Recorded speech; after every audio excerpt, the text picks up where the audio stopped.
And that's why we like scale, and that's why we're bringing people in, because like I mentioned, I found at the smaller multi-residential, only in the singulars, or, like you mentioned, like duplexes, or even something like, less than 20 units or 25, it starts to really affect the returns. There are 2 properties right now that are essentially in the process of closing that will be opened up to investors very shortly. So here's Dan. I'll kind of let him tell you about it. Hey, how you doing?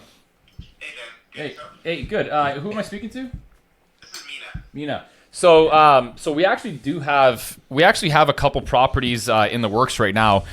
We've got a property in Phoenix, Arizona. It's a 23 unit property. The buy-in or the price point is about $5.4 million. This property was originally an executive office building. They renovated it completely down to the studs. They repurposed it into multifamily. Very strong submarket analytics. The area is gentrifying. A lot of jobs in the area, a lot of population growth. Everything that I want to see in terms of a property that we're going after in a submarket that I base all of the buying criteria off of. So we've got that pretty much on lock right now. I'm trying to figure out the logistics literally right now to go down there with our property manager and our in-house property inspector. And we've got another one in the works as well in North Miami Beach, not far from the Bayview Palms investment, which I believe you're in on. Is that correct? That's right, yeah. Not far from that property, except this property is actually on the peninsula, and the North Miami Beach property is right off of the peninsula, right at the end of a bridge that you would take from Ball Harbor. So this property is really interesting. It's literally a 0.2 mile walk to the beach, like literally the beach. This property was also completely renovated. And again, very strong numbers. We're looking at over, I think it's going to fall somewhere in between a 5 to 6 cap on this particular property, which is very unique in terms of cap rates for that submarket, which usually fall in the range of a 4 to 4.5. So I got my fingers crossed that deal is going to go through as well. And I'm not 100% sure which deal will actually hit the market, because we've hooked up with a couple firms that want to take down properties fully that we put out into the market. So I'm not exactly sure which one we're going to be presenting to investors yet, but one of these properties, should they happen to go through, will be hitting investors for an opportunity to invest. We did have a property on lock in the Kissimmee area, right outside of Orlando, but what I was seeing in the submarket there, after going down there, even actually when I was down there, it was very strong. But after doing a lot of looking into the submarket, it was way too heavily vested into what's going on with Disney, and that particular property. Because of that reason, that's not something that made me comfortable for me to put my money into. So I didn't feel comfortable putting that out to the market for our investors either. That's kind of our MO, right? If I'm not comfortable with something, then I'm not gonna. I don't feel right selling it. So, but yeah, I mean, I appreciate the call. Because it's funny that you do. We're right on the cusp of getting a couple properties on lock right now. That's exciting. Yeah.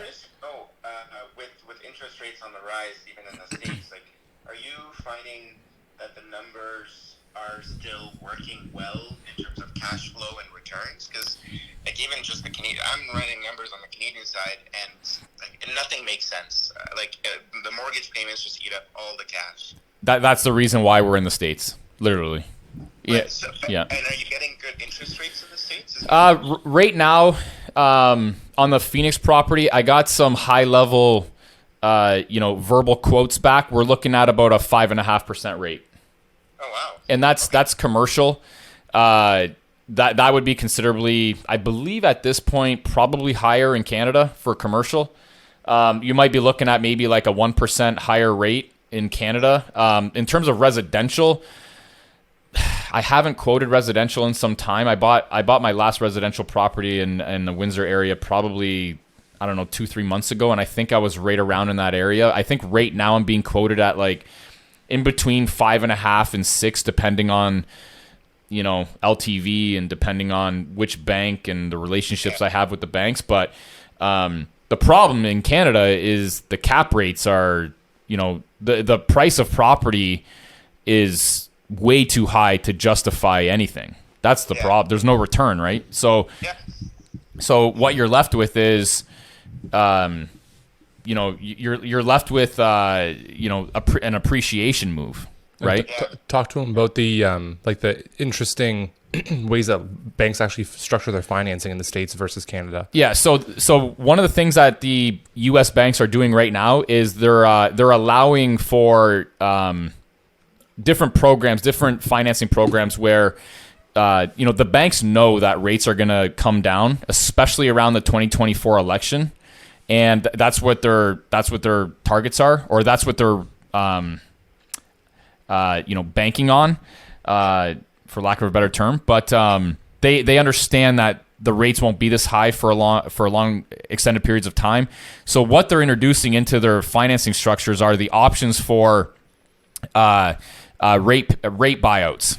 I can't remember the exact terminology, but basically what that means is they're offering very affordable options to buy out your mortgages or buy down your rates, so that people aren't, you know, staying on the fence, I guess, or sitting on their hands and not wanting to make moves because in anticipation of rates coming down in a year or two. So the banks over in the U.S. are, you know, they're a little bit more free market driven. There's a lot of competition over there.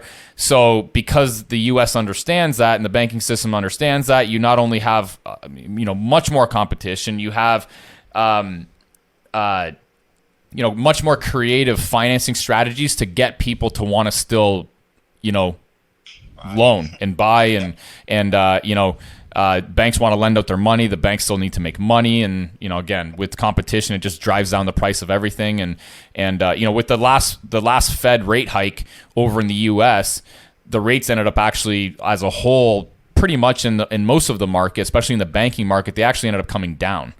Really? Yeah, because of competition, right? You know, the banks can only not make money and lend out their money for only so long before they're not making what they want to make, right? So for the short term, the banks over in the U.S., what I tend to see versus Canada is they'll just make less of a spread on their money, and that's it. Whereas over here in Canada, you know, you don't really have as much competition. You've got the big four, and then you've got, you know, little credit unions here and there. But other than that, you don't have very many options, and the Canadian banking system, they leverage that. And that's kind of a problem, you know, when you don't have as much competition. It doesn't, you know, it reduces quality and you know, increases prices. So that's what I see over in the U.S. and you know, even in the U.S. they have, you know, interest only options, you know, where, you know, this Phoenix property is probably going to be a situation where it'll be somewhere in between a 5 to 10 year term with a few years of interest only. For example, right now, they quoted me, you know, high level verbal quote, but they basically said if you wanted to get into, I can't remember if it was a Fannie Mae or a Freddie Mac agency loan, they were mentioning that it'd probably be something along the lines of I could do even something like a 5-year term with 5 years of interest only, or sorry, a 10-year term with around 5 years of interest only, it would be a very competitive loan with very, very, very, you know, competitive returns on this particular property. So even at a 5.5% rate, it's not gonna. I don't foresee rates going down much lower than somewhere in between. Like, so I got to imagine that rates are gonna land somewhere around a 5. That's where they really should be. 4.5%, 5%. That's enough to curb inflation keep it at bay, but still keep the economy going, right? So you don't want it too low, you don't want it too high. When it's too low, we saw what we just saw. It's very difficult to get, deals. There's too much competition. You've got 20 to 40 offers on every single property. It drives the price, the value of the product up. When they're too high, affordability comes into an issue. It restricts cap rates, and then not restrict, increase. It restricts returns. It doesn't make investing in real estate as strong as it once was. So right around the 4.5% to 5%, I feel, or maybe even 5.5%, I feel like is butter right there, where it still allows investors to come into the market, scoop up good deals at reasonable cap rates, and it still allows for a pretty good return on your capital, and a cash return and total ROI, annualized ROI. You're able to still hit those targets, pretty good. So that's what I'm seeing, Canada versus US. To be honest with you, the only time I'll really do something in Canada anymore is, we've got, Coachwood Capital's got its development license here in Ontario. So I'll still entertain developing. I've got, buildings that sit on a considerable amount of land that I'll be rezoning at some point in the future. But if I can't, essentially repurpose or, develop from the ground up, like you mentioned, investing here with respect to real estate it's kind of tough, and that's really why I ended up going to the States. I don't know if you know the whole story about Coachwood, but I originally was going to do this without actually bringing in investors, and remember that. Yeah. Like how I found you. It was the smallest comment that you left on Bigger Pockets in one of the forums. Like, I don't know, it was just like, you said you're never investing in Canada again, and you're just going to the States. And then I found your website, and it just went on from there. Interesting. But, you weren't even mentioning any property or any number. It's just like you just said your company is only focusing on the U.S. for now. Yeah. And I honestly shortly after I invested with you guys, I deployed my money in a couple of more Canadian assets, and I regret it because I'm now stuck for the next 4 years. Yeah. With those, and I'm Canadian sellers are just on this euphoria, thinking they could get top dollars from what they were, what sellers were getting, right after COVID, and they're just unreasonable. I'm like, numbers need to justify themselves. I don't care what price you want, and I can't seem to get past that mental block of sellers right now. 100%. You probably, to be honest with you probably won't. And it's indicative of the Canadian real estate market, where we have very poor policies in place. We don't have things like 1031 exchanges over here in Canada that allow you to defer taxes, which keeps the market liquid. Over in the States, it's not common to see people selling their properties even within a 1 year term, 2 year term of a 5 year term. Common. It's very common. It's not common. Oh, okay. It is common. Yeah, so it is very common to see that, where people will get into a 5 year term and dispose of their property within a year because they could just make money and move and shift their capital into another property because of the 1031 exchange. That's not necessarily something that us being Canadian can take advantage of, but what that does allow for us Canadians investing in the U.S. market to do is take advantage of the more liquid real estate market that will allow us as Canadians to buy into these properties that we otherwise wouldn't have available to us over in our country. So it's things like that. It's more competition with the banks and the financing that drive down the cost of lending, and there's a lot of advantages to going over to the U.S. versus Canada, which is, to be honest with you, unfortunate, but it kind of is what it is. Even with the whole North Miami, the Bayview Palms property, we've been able to turn over the rent roll, I think, to 30 to 40% within not even the first year. Yeah, within 9 months it was 40% increase. Within 9 months, a 40% increase in rent roll. That there's no way you're doing that. They this past year, I think they only allowed you to increase it by 20%. And I mean, this is not by kicking out everybody in the units. This is by, we are allowed to give a 90-day notice. I'm pretty sure it's a 90-day notice, and we can increase rents by whatever the market can bear.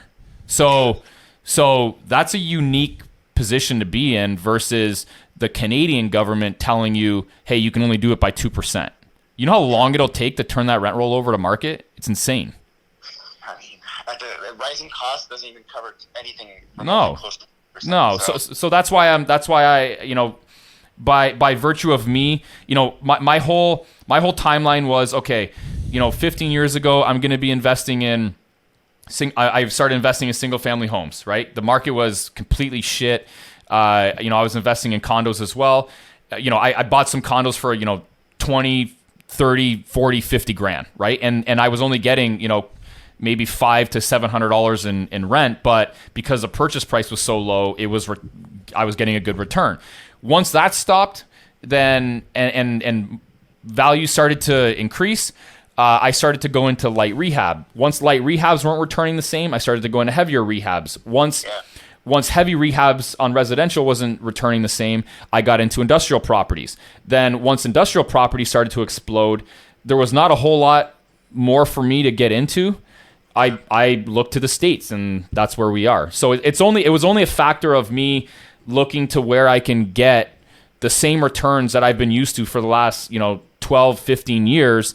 And those returns weren't simply available here anymore. And even though I have my development license, the cost of land over in the last, you know, since we've gotten a development license, it's egregious. So we ended up attaining our development license in anticipation of developing the land that I have some industrial buildings on, because they're in residential areas. So when those leases are up, we're going to rezone the land and then develop. So, especially on the upturn of the market, which it will eventually happen. So that's the game plan. But by virtue of me trying to get the same returns that I wanted to make sense for my own personal capital, I went to the States, and then people started to take notice what I was doing over in the States locally here, and they wanted in. And then I was like, okay, well, you know what? I built obviously the logistics and the infrastructure to allow Canadians to do it. I'm going to offer it to the market, and here we are. Yeah, no, that's great. Yeah.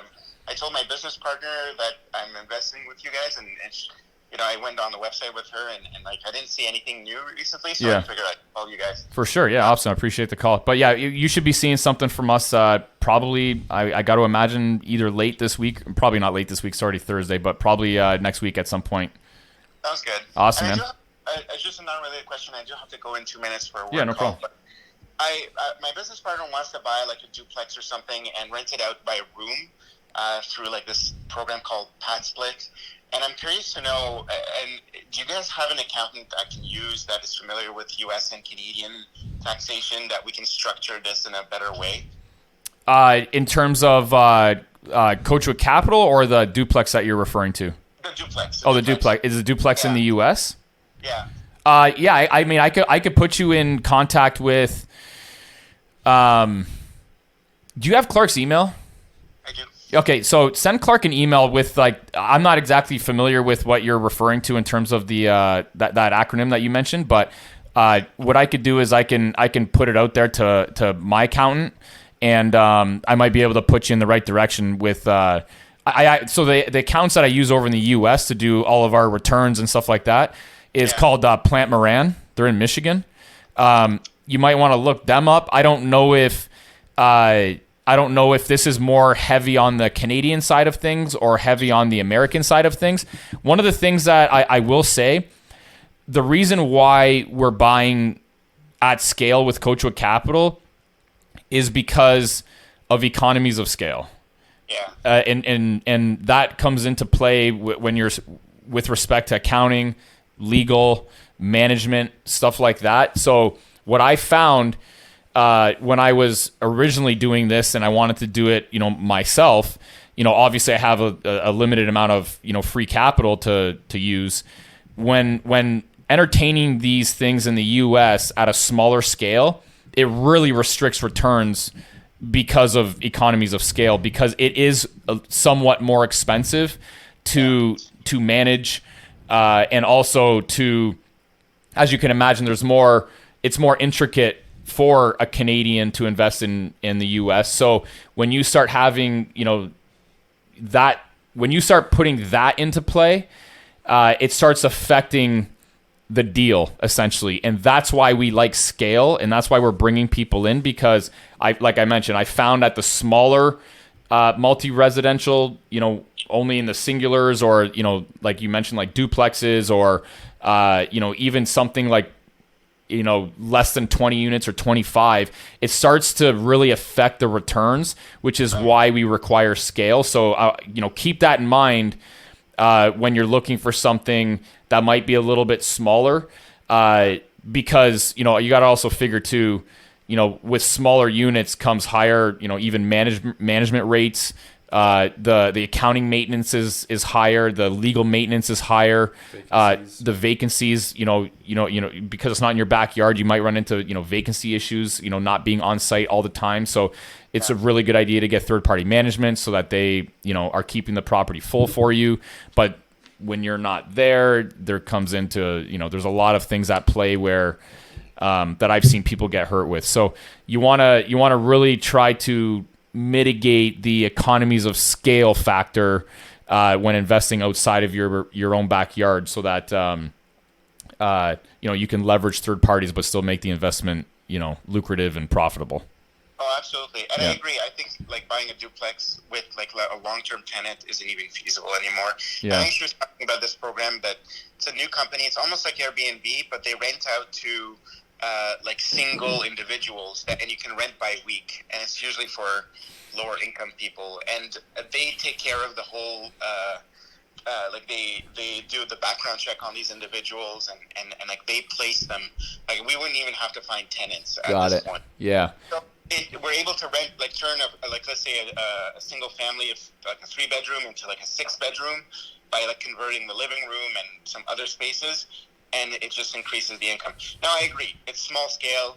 I personally prefer multifamily, but she's inclined to do this to start getting her foot in the door in the U.S. And I'm like, all right, fine. Yeah. But I just wanted to know what's the best way she should structure. Like, should she have an LLC and that is in the holding corp? Like, just kind of some guidance on like what's the best way to hold those assets and then bring back money into Canada in the most efficient way possible. Yeah. That's a little bit like I know how we structured the the larger scale properties.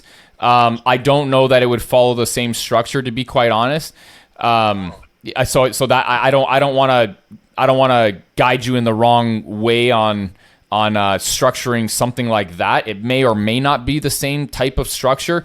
I could tell you the structure that we put in place is not it's not a cheap structure. It's actually fairly expensive to structure things that way. That again, that's why we need scale. Something I will say, I have been involved. So my property manager has been involved with room housing before. I really don't know if that's something you want to get into, even if you don't manage it yourself. And it's because of the demographic you're going to be renting to. They are just extremely rough. Even if you qualify them. Again, I'm in a situation right now where I have a tenant. This is by far right now, I have a duplex. It's in Windsor, and I have a tenant in my upstairs unit, which on paper completely checked out, and this is becoming an absolute nightmare of a situation. He's literally demolishing the unit. He's tearing up my unit so bad it might end up being an insurance claim. Oh my God. So, this is what, in terms of room housing, I have known people that have owned room housing. My manager, John, you can look him up on the website. He's managed room house units before, and he will not touch them ever again because of the situation. So again, this I'm not saying you shouldn't do it. That's not what I'm saying. I don't want to give you the wrong impression here. Yeah, that's fair.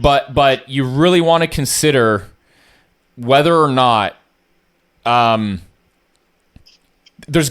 may or may not be a very big discrepancy from what you see on paper to what real life is in terms of, if somebody is tearing up your unit, but you're getting decent rent, is it going to be worth it? I mean, are you going to be pumping in too much money for turnover? You got to think, like, if you've got rough tenants renting on a weekly basis, the amount of money that you may be spending to refreshen those units might wipe out any kind of profit, because I'm telling you right now, that demographic is tough. The short-term rental, the short-term very low-income rental situations, they're very tough. And this is something that, again, I have never owned them, but I know people that have, and my manager, who is under our umbrella, has. So I have loose experience with this type of thing, because I have been on, calls with him, and I have, seen what can come of these types of rentals. And it is not something that I would ever want to own personally, ever in a million years. I don't care what it says on paper, but that's my perspective. That's just me.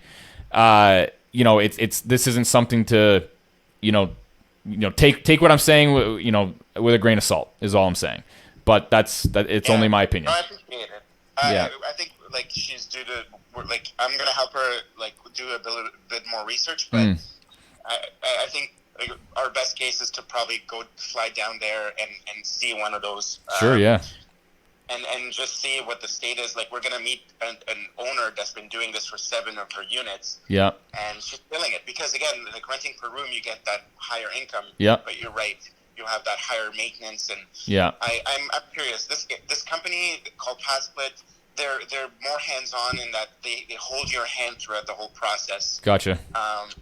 So I think they're willing to take a little bit of, like, do a little bit more backing up the tenants that they're providing us, because they're supposed to do a check and background and evict them if that's the case. So we're still exploring, but I just wanted to know. Yeah.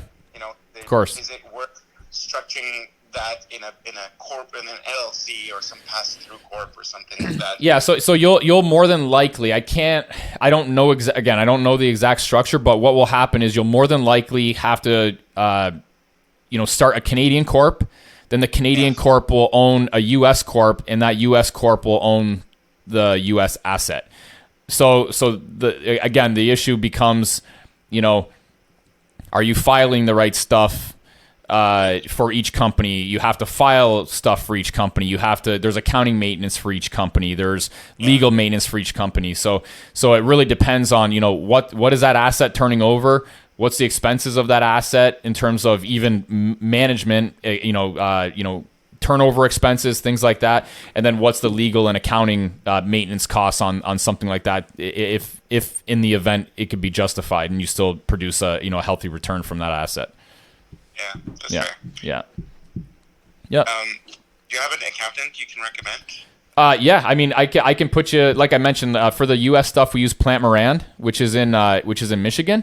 I'll talk to my buddy Jay and see if this is something that he would take on. Again, I don't know if this type of asset would be heavier on the U.S. side of things, or if this would be heavier on the Canadian side of things, and you would bring in, both sides of the border for accountants, or if this is going to be maybe something, because it's smaller, you would take down on a personal level, because that might be something that might be applicable here. I really don't know, to be honest with you. This is more of a high level accountant type question, but I could, if you shoot Clark an email, I could definitely point you in the right direction. Okay. Yeah, I appreciate it. I just looked up Plant Man.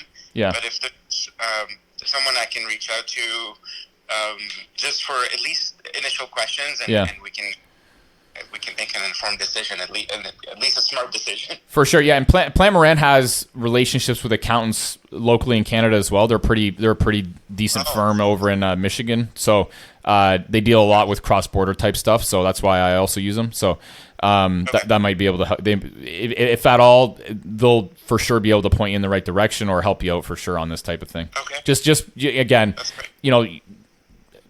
I would be, do your research.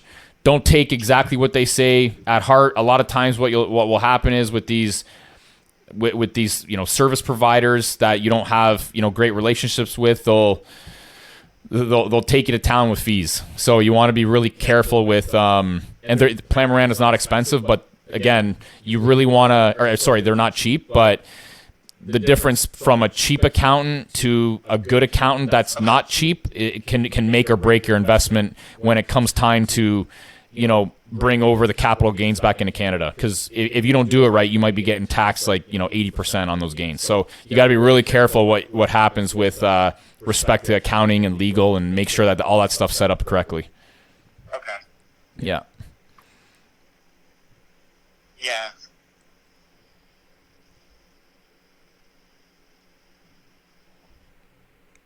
Yeah, you still with me? Hello? Sounds good. Oh, No, I yeah. appreciate it. Oh, yeah. I thought you cut out there for a second. So I missed it. Pardon me?